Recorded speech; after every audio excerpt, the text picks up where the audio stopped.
Part Two. Earth's creatures were content. Each dawn, the mourning dove greeted the sun as the curtain of night rolled back.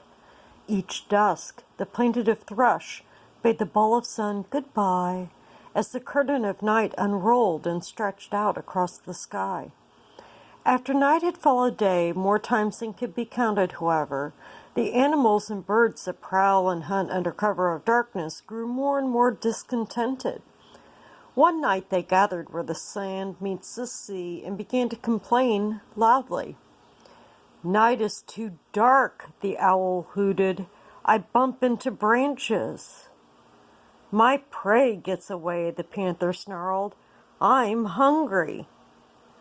"It's too dark to run," the coyote whined. "I stub my toes on logs and howl." "But the sun is too bright," the sloth drawled, "and sometimes wakes me up." "The sun makes my head ache," the owl added, "and I can't think." With grunts and growls, hoots and howls, the night creatures voiced their complaints. All agreed. Although it was much too dark, they preferred the night. Day was too bright. They must change the night. But how? Each animal had a different idea and argued loudly about what to do.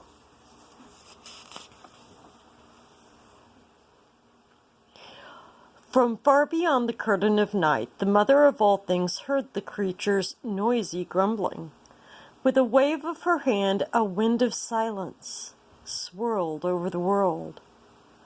"Find a way," she whispered. "You must find a way." In the silence, the owl closed her wise eyes and thought for a long time. Finally, she spoke. "One of us must put aside the curtain of night. We must let in a little light." The creatures looked up. Pulled back the wide curtain of night? "Too far away, too hard. Who is strong enough?" "Not I," each said. "Impossible, not I." Finally, the bat wriggled his sharp claws and squeaked, "I'm not strong, true, but if all the bats in the world fly up and together we grab the curtain of night, maybe we can pull it back a little." The owl nodded. "You must try."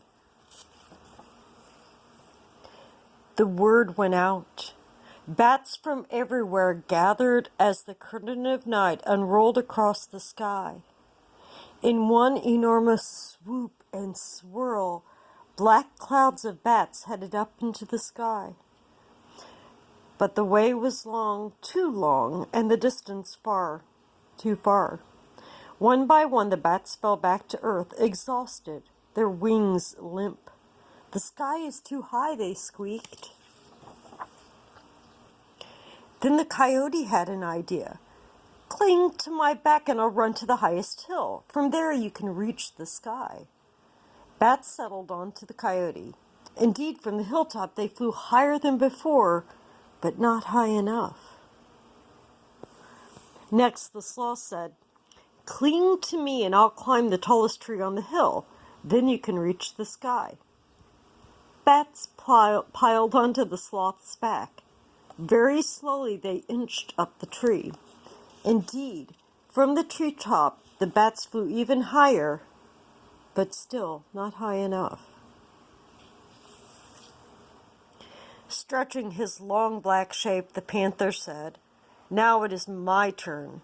Cling to my back and I'll search out the highest mountain. Surely from its top you can reach the sky." "I'll join you," said the owl. "My wings are wide, my talons large." Bats crowded onto the panther's back, and the owl perched on his head. Together they climbed the highest mountain. When they reached the peak, they looked up. The sky, almost dark by now, still seemed very far away. Could they reach it? The owl said, "We must all fly as high as our hearts will allow."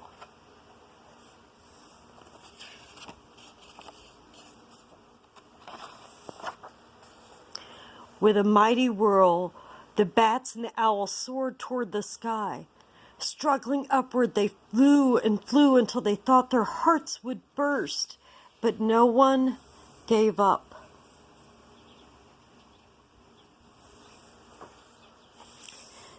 This time they reached the curtain of night. Every bat grabbed with its claws. Hanging upside down, they pulled and pulled together.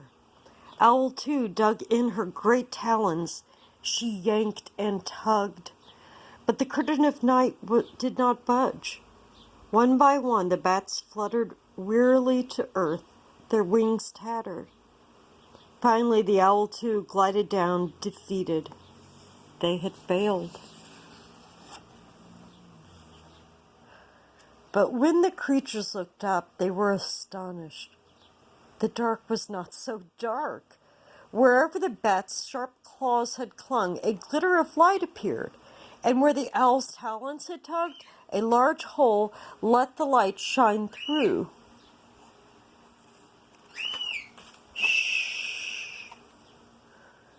The mother of all things looked out at the night creatures below. She nodded, pleased. Owl, now you can see to fly, and Coyote can run, she said. Panther, you can see to hunt, and Sloth? But Sloth was stretched out, already asleep. To this day, all creatures that prefer the night welcome the light from the moon and stars to guide them through the dark. And to this day, colonies of bats crowd together and cling upside down. The end.